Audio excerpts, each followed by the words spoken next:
All right, we are back in front of the bookshelf. It's time for a recommendation, and yeah, go ahead and give The Cursed Land a try. In my unbiased opinion, I'm actually not a big fan of this one.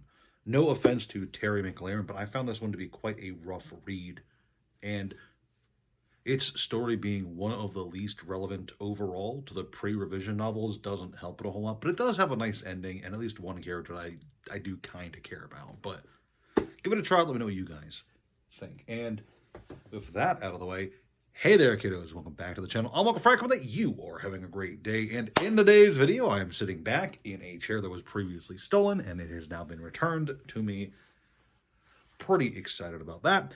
And in today's video, I'd like to have a little conversation with all of you guys about the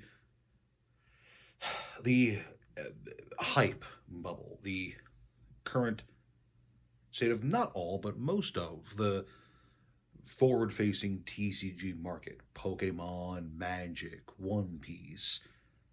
There's some stuff going on with Yu-Gi-Oh! Even.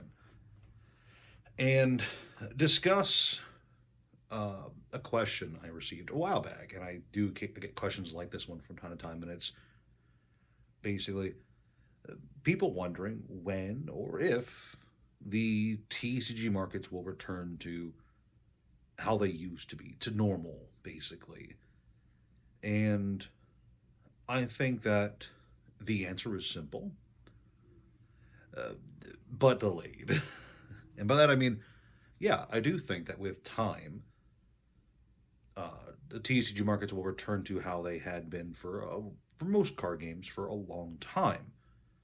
Slow moving, well appreciated, with products slowly being siphoned off of shelves until eventually there's so little left that things just kind of naturally climb upwards. But in the last decade, okay, in the last decade, there's been a lot of interesting events in the world of TCGs. Let's talk about Pokemon Go, for instance, bringing a huge swathe of players into the space who were just looking to get a hold of some cards to celebrate their new addiction to Pokemon. There was the COVID era boom, which brought a lot of TCGs into the public eye, and more recently, I think there's been this huge, crazy wave of just TCG frenzy, starting with Pokemon, but with a lot of investors looking for what they think might be the sweetest deal on the market, the easiest flip, the easiest scalp.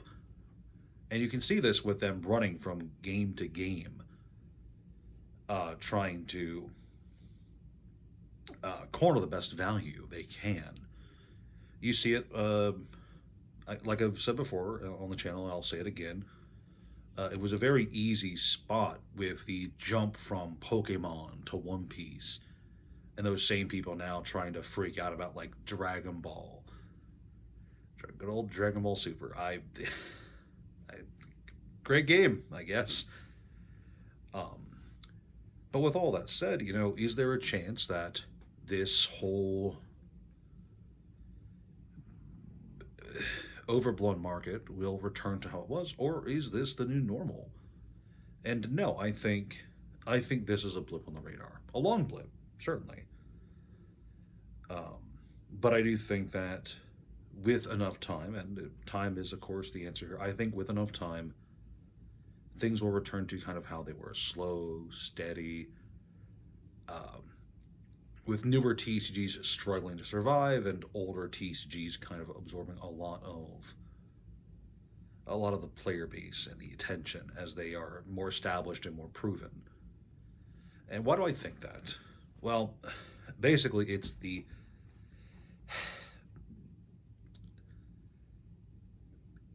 idea that there's infinite capital to throw into TCGs and to experience infinite risk and infinite potential loss. It's not a good theory. Okay, and to explain that further, basically a lot of people who are scalping or speculating, investing, those all those evil words, A lot of people who are spending big money on TCGs in the last decade, or even last half decade, have been doing so very short sightedly. Um, they'll buy into a set and flip it the moment there's a profit. Buy some stuff off of Walmart shelves and toss it on eBay for a profit, right? They will buy up as much product as they can to try to corner as much of the market as they can to secure as much profit as they can. And it's very short sighted because, I've said this before, it only takes a handful of bad. It's really for a lot of these short-sighted people. It takes one bad set. Okay, one bad set where they've thrown all of their money into one product. They've bought up as much of it as they can, and they can't sell it. That's all it takes for them to completely move out of that space into something else where they try to liquidate it. We've seen it before. Okay, we saw it right after the end of the COVID era boom with. It's got to be Chilling Reign. I've said it before. I'm always forget which one it is, but I'm pretty sure it's Chilling Reign. Maybe Battle Styles. No, it's got to be Chilling Reign.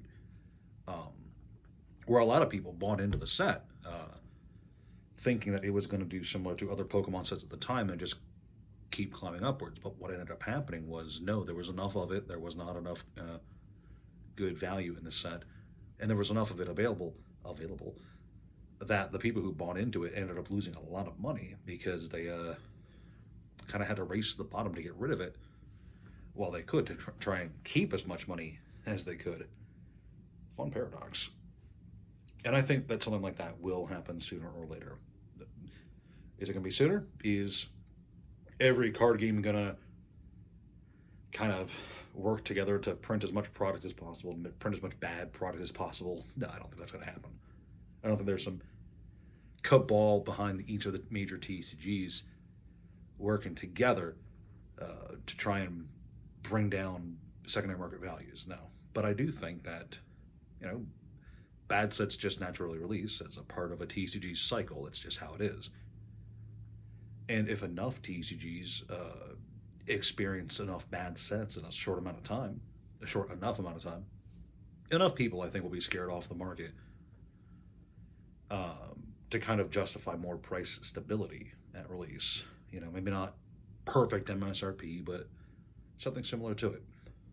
Now, we have kind of a shaky equilibrium in the world of card games, the world of collectibles in general, because part of the reason these collectibles are propped up and as valuable at all is because people have some faith in their collectible value. Make no mistake, people would like the things that they spend money on to still be worth money. I know, shocking, surprising. But what we're seeing right now is a lot of very short-sighted, get as much as you can while you can mentality, and I don't think that's super healthy overall. And I do think that if enough of those people, enough short-sighted individuals, get burnt on enough product, whatever that product ends up being, Pokemon, One Piece, the Super Mario RPG TCG coming soon, but from Nintendo. That's my prediction for 2026. Um, if enough people get burnt on enough product, eventually they'll just leave the space entirely. They'll move on to something else. They'll move on to used card parts or books or whatever. Because the thing is, they're going to chase whatever the easy money is. The people who are buying up cards right now, they're chasing easy money. They see they can buy packs from Walmart and sell it online for more. They can buy an ETB off of the Pokemon Center and sell it for a ludicrous upcharge on eBay. It's easy money.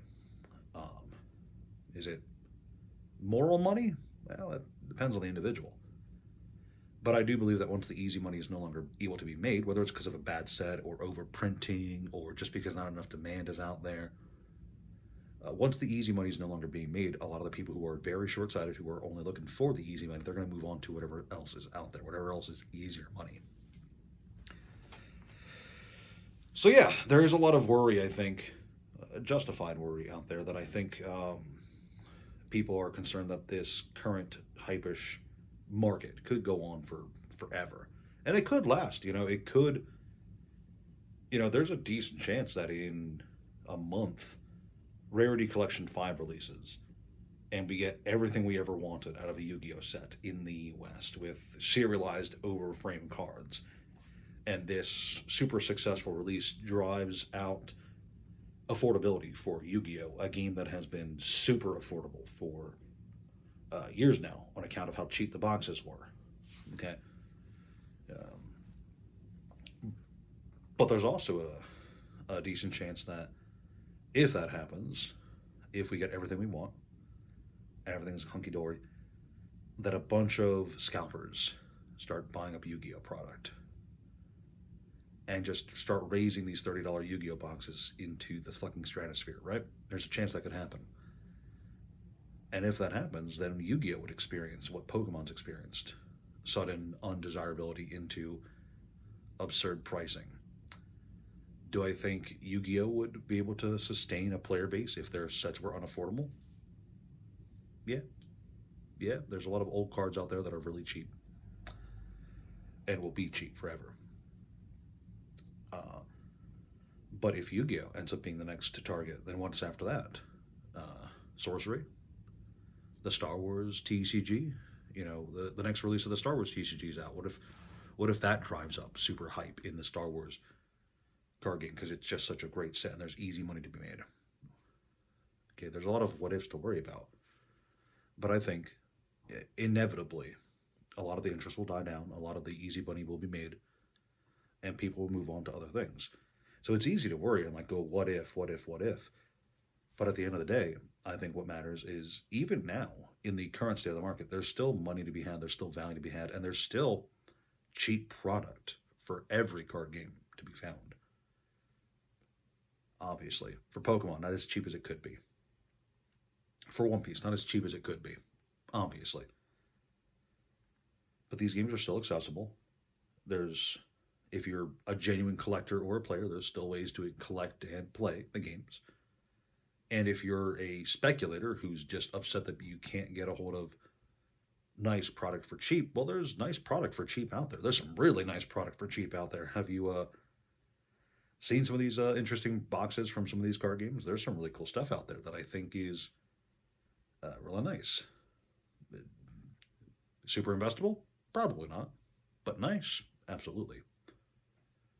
And at the end of the day, if there's one thing to take from this video, it's that I think uh, we have had, I think, a very rough last few years with a lot of speculation and a lot of uh, celebrity pressure, so to say, in the world of collectibles and TCGs. And I think sooner or later that will go away. I think sooner or later that hype will dry up. That's all. Uh, so yeah, let me know what you guys think in the comment section below. Please like, share, subscribe, all that jazz. Do you agree with me or disagree with me? I'm curious, as always, to find out. Check out the Discord. Check out the Patreon. Thank you guys so much for watching, and I'll see you guys next time. Ciao.